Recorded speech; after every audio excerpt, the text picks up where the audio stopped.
యూఎస్కి చెందిన ఒక మహిళ జైపూర్లో 300 రూపాయల జ్యువెలరీ అంటే నగలని 6 కోట్లకు కొన్నది. ఆమె కావాలని చేయలేదు, ఆమె ఒక స్కామ్కి గురయ్యింది. మెయిన్గా మీరు ఇన్స్టాగ్రామ్ వాడుతున్నారు కాబట్టి ఈ స్కామ్ ఎలా జరిగిందో ఈ వీడియోలో తెలుసుకుందాం. వీడియోని స్కిప్ చేయకుండా చూడండి. అలానే మీరు ఇంకా మీ ఫ్యామిలీ ఇలాంటి స్కామ్స్కి దూరంగా ఉండండి. ఈ స్కామ్కి మెయిన్ రీజన్ ఇన్స్టాగ్రామ్ అనే ప్లాట్ఫామ్. దీనిలో ఇన్స్టాగ్రామ్ తప్పు లేదు, కానీ నాలెడ్జ్ లేకుండా యూజ్ చేయడం మన తప్పు. ఈ కేసు రీసెంట్గా జరిగింది, కానీ స్టార్ట్ అయింది మాత్రం 2022లో. చెరిస్ నార్స్జే అనే ఈ మహిళ యూఎస్కి చెందిన ఆమె. ఈమె 2022లో జ్యువెలరీ ఓనర్ని అంటే ఆ నగల ఓనర్ని ఇన్స్టాగ్రామ్లో కలిసింది.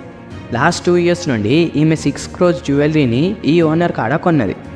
కొనే ముందు ఈమె ఆ జ్యువెలరీ జెన్యూన్ అనుకొని 2 ఇయర్స్గా కంటిన్యూస్గా కొంటూనే ఉంది. ఈ జ్యువెలరీని ఆమె జోరీ బజార్ అనే ఒక ప్లేస్లో తీసుకుంది. ఈ ప్లేస్ జైపూర్లో ఉంది అండ్ ఇక్కడి వరకు అంత నార్మల్గానే ఉంది. కానీ ఎప్పుడైతే ఈమె యూఎస్లో ఒక ఎగ్జిబిషన్లో వెళ్ళిందో అప్పుడు ఈమెకు అర్థమైంది ఈ జ్యువెలరీ ఫేక్ అని. ఈమె ఈ ఇయర్ ఏప్రిల్లో యూఎస్లో ఎగ్జిబిషన్కి వెళ్ళి ఈమె ఈ నగలని అమ్ముదామనుకుంటుంది. కానీ అక్కడ వాళ్ళు ఈ జ్యువెలరీని రిజెక్ట్ చేస్తారు, ఇది ఫేక్ అని. ఫస్ట్లో ఆమె జోక్ అనుకుంటుంది, కానీ వాళ్ళు ఎప్పుడైతే ప్రూఫ్ చేసి చూపెట్టారో అప్పుడు తెలుస్తుంది ఈమె ఒక ఫ్రాడ్కి గురయ్యిందని. ఇంకా అది తెలిసిన వెంటనే ఈమె ఇదే ఇయర్ మే మంత్లో జైపూర్ వచ్చి ఆ ఓనర్ని కలుస్తుంది. ఆ ఓనర్ పేరు గౌరవ్ సోని, ఇంకా వాళ్ళ నాన్న పేరు రాజేంద్ర సోని. ఫస్ట్లో ఆమె దీని గురించి చెప్తే ఆ ఓనర్ వాళ్ళు మీరు మా దగ్గర కొనలే అని ఆమె అలిగేషన్స్ని తప్పు అని అంటారు. తర్వాత ఆమె జైపూర్ పోలీస్ స్టేషన్లో కంప్లైంట్ చేసి ఒక ఎఫ్ఐఆర్ని ఫైల్ చేస్తుంది. ఇంకా పోలీస్ ఇన్వెస్టిగేషన్ స్టార్ట్ అయ్యేలోపే ఆ ఓనర్ వాళ్ళ నాన్నతో పారిపోయిండు.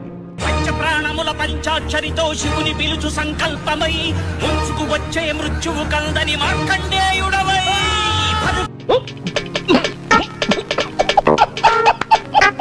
అఫీషియల్స్ ప్రకారం ఈమె ఆ ఓనర్ని ఇన్స్టాగ్రామ్లో కలిసింది అని తెలుస్తుంది. ఇంకా ఇప్పుడు పోలీస్ ఇంకా కొన్ని స్పెషల్ టీమ్స్ ఆ ఓనర్ ఇంకా వాళ్ళ నాన్న కోసం సెర్చ్ చేస్తున్నారు. సో మ్యాక్సిమం ఆన్లైన్లో ప్రొడక్ట్స్ కొనడం ఆపేయండి. ఎంత కంపల్సరీ అయినా కూడా బయట షాప్స్లో కొనడంని ప్రిఫర్ చేయండి. ఈ వీడియోని మీ ఫ్రెండ్స్ అండ్ ఫ్యామిలీకి షేర్ చేసి వాళ్ళని ఇలాంటి స్కామ్స్ నుండి దూరంగా ఉండమని చెప్పండి. అండ్ వీడియో నచ్చితే లైక్ చేయండి. మరిన్ని ఇలాంటి ఇన్ఫర్మేషన్స్ కోసం సబ్స్క్రైబ్ చేసి ఉంచండి.